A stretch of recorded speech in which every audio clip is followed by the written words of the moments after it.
Sir rich Kumar Yadav గారు. ధన్యవాదాలు అధ్యక్ష. ఇవాళ ఒక సంతోషకరమైన రోజు, అదేవిధంగా ఒక దురదృష్టకరమైన రోజుగా కూడా భావించాలి అధ్యక్ష. ఎందుకంటే అమరావతి ఈ రాష్ట్ర ఒక కులానికి ఒక మతానికి పరిమితమైన రాజధాని కాదు, ప్రాంతాలకు అతీతమైన రాజధాని. ఈ రాజధాని మళ్ళీ భవిష్యత్తులో ఎవరైనా ఒక వికృత విధ్వంసకర వినాశకర మనస్తత్వం ఉన్న వాళ్ళు 30 సంవత్సరాల తర్వాత వచ్చినా కూడా ఎటువంటి ఇబ్బంది కలగకుండా ఒక స్టాచ్యుటరీ స్టేటస్ ఇవ్వడం, ఒక చట్టభద్రతను కల్పించే దిశగా ఇవాళ గౌరవ ముఖ్యమంత్రి చంద్రబాబు నాయుడు గారు తీసుకుంటున్న ఇది ఖచ్చితంగా సంతోషించదగ్గ విషయం అధ్యక్ష. రెండవది దురదృష్టకరమైన రోజు అని ఎందుకన్నానంటే గత 12 సంవత్సరాల క్రితం ప్రారంభమైన అమరావతి రైతుల త్యాగాల కారణంగా 29,000 మంది రైతులు 33,000 ఎకరాల భూమిని అద్భుతమైన రాజధాని వాళ్ళ బిడ్డల భవిష్యత్తును పరంగా పెట్టి ఈ రాష్ట్రానికి ఒక అద్భుతమైన రాజధాని, ఒక ఫ్యూచరిస్టిక్ రాజధాని వస్తే రాష్ట్ర భవిష్యత్తు బాగుపడుతున్న ఉద్దేశంతో ఒక సేవానిరతో ఇచ్చిన భూమి ఇచ్చినప్పుడు దానికి అనేక రకాలైన అడ్డంకులు కలిగి తర్వాత ఈ పరిస్థితి మళ్ళీ ఇవాళ ఇన్ని సంవత్సరాల తర్వాత మళ్ళీ మనం ఇవాళ అసెంబ్లీలో తీర్మానం చేసే దౌర్భాగ్యకర పరిస్థితి కలగడం ఒక దురదృష్టకరమైన అంశంగా నేను భావిస్తున్నాను అధ్యక్ష. 2014లో అన్యాయంగా, అనైతికంగా, అశాస్త్రీయంగా రాష్ట్ర విభజన జరిగినప్పుడు ఎప్పుడు దేశంలో ఏ రాష్ట్ర విభజన జరిగినా కూడా రాజధాని అనేది రెసిడ్యువల్ స్టేట్లో ఉంటే ఆంధ్రప్రదేశ్ విషయంలో మాత్రమే కొత్త రాష్ట్రానికి రాజధాని వెళ్ళిపోయిన తరుణంలో ఆదాయ వనరులు లేని క్రమంలో ఆనాడు దార్శనికత కలిగిన నాయకులు చంద్రబాబు నాయుడు గారు ఇవాళ అమరావతి రాజధాని నిర్మించాలనే ఉద్దేశంతో రాష్ట్రాన్ని అభివృద్ధి పదంలో తీసుకెళ్లే క్రమంలో అనేక చర్యలు తీసుకున్న విషయం మన అందరికీ తెలిసిందే అధ్యక్ష. అదేవిధంగా ఈ దేశ గౌరవ ప్రధానమంత్రి విశ్వనాయకుడిగా ఉంటున్న నరేంద్ర మోడీ గారు ఆనాడు విభజన చట్టంలో ఉంటున్న లేని అనేక అంశాలని హామీల్ని నెరవేర్చడమే కాకుండా అనేక రకాలుగా రాష్ట్రానికి ఆదుకునే ప్రయత్నం చేశారు. అది పోలవరానికి 100% నిధులు ఇచ్చి జాతీయ ప్రాజెక్టుగా ప్రకటించడం కానీ, లేదా రాయలసీమ ఉత్తరాంధ్ర ప్రాంతాలకి వెనుకబడిన ప్రాంతాలకి నిధులు ఇచ్చి ఆదుకునే అభివృద్ధి క్రమంలో తీసుకెళ్లే ప్రయత్నం కానీ, అదేవిధంగా అనేక రకాలైన కార్యక్రమాలను ఆ రోజు తీసుకురావడం జరిగింది అధ్యక్ష.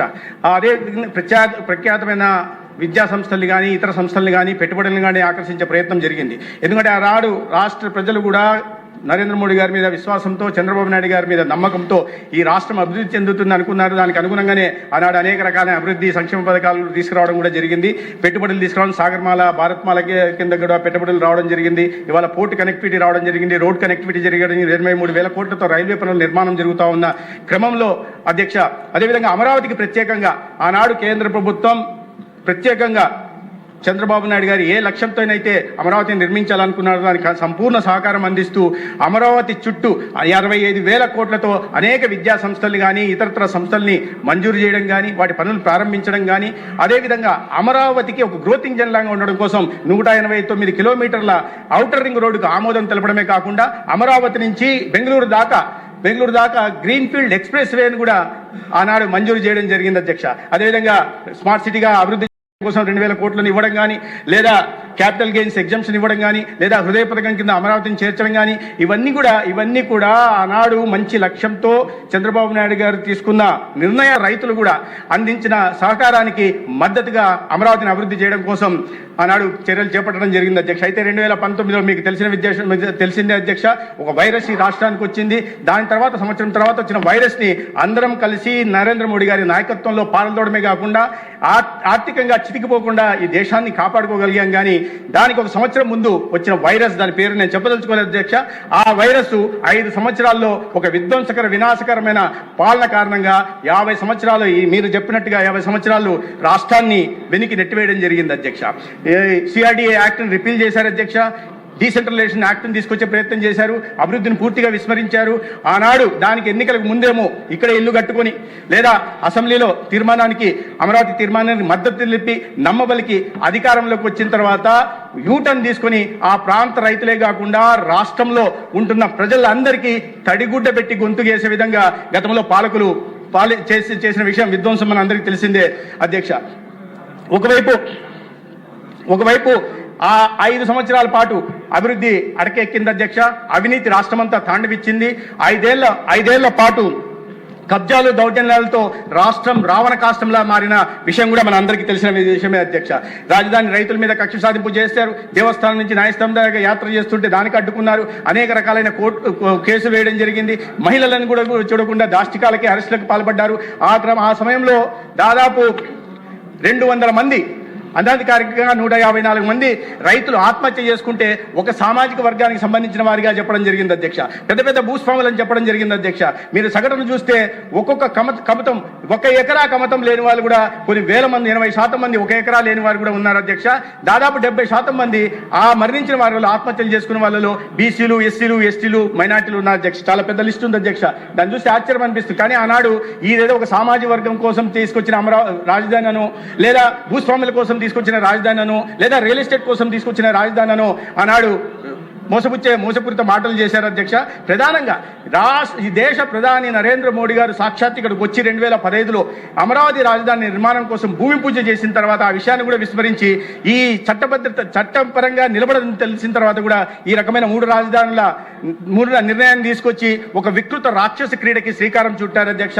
ఏమంటే డీసెంట్రలైజేషన్ ఆఫ్ డెవలప్మెంట్ అన్నారు అధ్యక్ష. ఎక్కడ జరిగింది అధ్యక్ష? రాయలసీమ ప్రాంతం నుంచి వచ్చేవాడిని అధ్యక్ష నేను. అక్కడ ప్రతిపాదన హైకోర్టు కోసం కానీ బెంచ్ కోసం కానీ కనీసం కేంద్ర ప్రభుత్వానికి ప్రతిపాదన కూడా పంపకుండా రాయలసీమ వాసుల నోట్లో మట్టి కొట్టే ప్రయత్నం చేశారు అధ్యక్ష. ప్రాంతాల మధ్య వైషమ్యాలు పెంచడం, కులాల మధ్య విద్వేషాలు పెంచే ప్రయత్నం చేశారు తప్పిస్తే చివరికి విభజన చట్టంలో ఉంటున్న స్టీల్ ప్లాంట్ ని 3 సార్లు ప్రతిసారి బర్త్డేకి పుట్టినరోజుకి వెళ్ళి చెయ్యాలి చెల్లి పెళ్లి మళ్ళీ అని చందంగా భూమి పూజ చేశారు తప్పిస్తే ఒక ఇటుక పేర్చే పని కూడా చేయలేదు అధ్యక్ష. అభివృద్ధి వికేంద్రీకరణ అని మాట్లాడుతున్నారు అధ్యక్ష. కేంద్రంలో నరేంద్ర మోడీ గారు, రాష్ట్రంలో చంద్రబాబు నాయుడు నాయకత్వంలో ఒకవైపు ఉత్తరాంధ్ర ప్రాంతానికి వెనుకబడిన ప్రాంతాలు నిధులు రావడమే కాకుండా ప్రఖ్యాతమైన రైల్వే జోన్ కానీ, లేదా ఇండియన్ ఇన్స్టిట్యూట్ ఆఫ్ మేనేజ్మెంట్ కానీ, పెట్రోలియం యూనివర్సిటీ కానీ, మ్యారిటైమ్ యూనివర్సిటీ కానీ, Indian institute of foreign technology కానీ ఆ ప్రాంతానికి వచ్చే ఉత్తరాంధ్రను కాపాడుకునే ప్రయత్నం చేశారు అధ్యక్ష.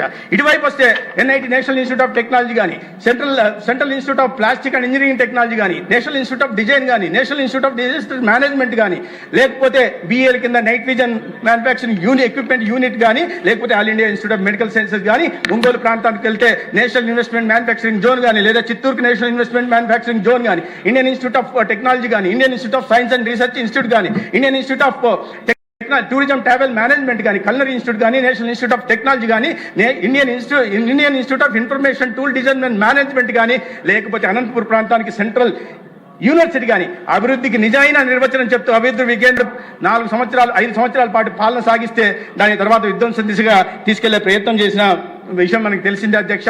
అయితే 2024లో రాష్ట్ర ప్రజలు చాలా తెలివిగా తీసుకున్న ఒక నిర్ణయం కారణంగా మళ్ళీ అభివృద్ధి గాడిలోకి వచ్చే ప్రయత్నం చేస్తుంది.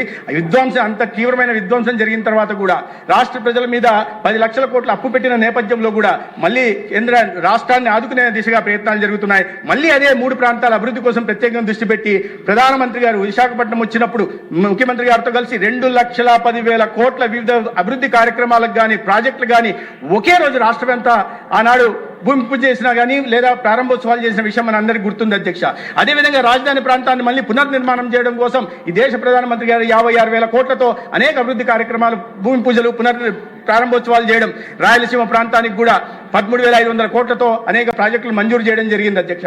ఒకవైపు విశాఖపట్నం వైపు, ఉత్తరాంధ్ర వైపు ఆర్టిఫిషియల్ ఇంటెలిజెన్స్ హబ్గా మారుస్తూ ఇటువైపు క్వాంటమ్ టెక్నాలజీ కానీ, ఇతరత్ర అభివృద్ధి కార్యక్రమాలు కానీ, పెట్టుబడులు కానీ పెద్ద ఎత్తున తీసుకొస్తూ రాయలసీమ ప్రాంతానికి కూడా డ్రోన్ హబ్గా కానీ, లేదా సోలార్ హబ్గా కానీ, లేదా గ్రీన్ ఎనర్జీ హబ్గా కానీ, లేదా డిఫెన్స్ ఎక్విప్మెంట్ మ్యానుఫ్యాక్చరింగ్ హబ్గా కానీ మార్చే ప్రయత్నం చేసి అన్ని ప్రాంతాలని సమన్యాయం చేసే ప్రయత్నం ఇవాళ రాష్ట్రంలో జరుగుతున్న విషయం మనకు అందరికీ తెలిసిందే అధ్యక్ష.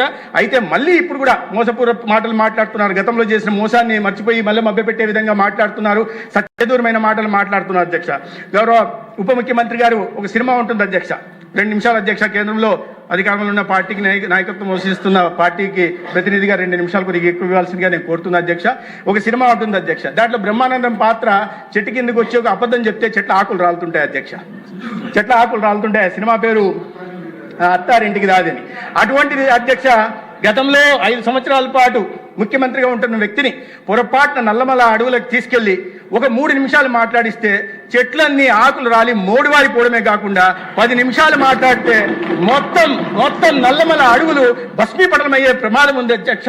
అటువంటి సత్యదూరమైన మాటలు మాట్లాడుతూ మళ్ళీ ఇవాళ మేము గతంలో ఇల్లు మేము ఎక్కడ కట్టుకున్నాం కదా, గతంలో మేము అమరావతిలో మేము తీర్మానానికి మద్దతు తెలిపాం కదా అనే 5 సంవత్సరాలు మర్చిపోయారన్న విధంగా మోసపూరిత మాటలు మాట్లాడే ప్రయత్నం చేస్తున్నారు అధ్యక్ష. ఏదైనా ఇవాళ ఈ చట్టభద్రత కారణంగా రైతులకు న్యాయం జరుగుతుంది అధ్యక్ష. రాష్ట్రానికి ఒక ఫ్యూచరిస్టిక్ క్యాపిటల్ కూడా వచ్చే అవకాశం వస్తుంది. ఒక గ్రోత్ ఇంజన్ లాగా కూడా ఖచ్చితంగా ఈ రాష్ట్రాన్ని అభివృద్ధి పదంలోకి తీసుకెళ్లి రాష్ట్ర భవిష్యత్తు, రాష్ట్రంలో ఉంటున్న పిల్లల భవిష్యత్తు కూడా ఉజ్వలంగా ఉండే దిశగా కూడా ఈ నిర్ణయం ఉంటుందని భావిస్తున్నాను అధ్యక్ష. ఈ నిర్ణయం ఖచ్చితంగా ఈ అనేక అడ్డంకులకి, అనేక ఆటుపోట్లకి, అనేక అవమానాలను ఎదుర్కొని న్యాయపరంగా కానీ ఇతరత్ర కానీ పోరాటం చేసి కొన్ని సంవత్సరాల పాటు పోరాటం చేసిన రైతులకు గుర్తింపుగా నేను భావిస్తున్నాను అధ్యక్ష. అదేవిధంగా వాళ్ళ త్యాగ నిరతికి కూడా గౌరవంగా నేను భావిస్తున్నా.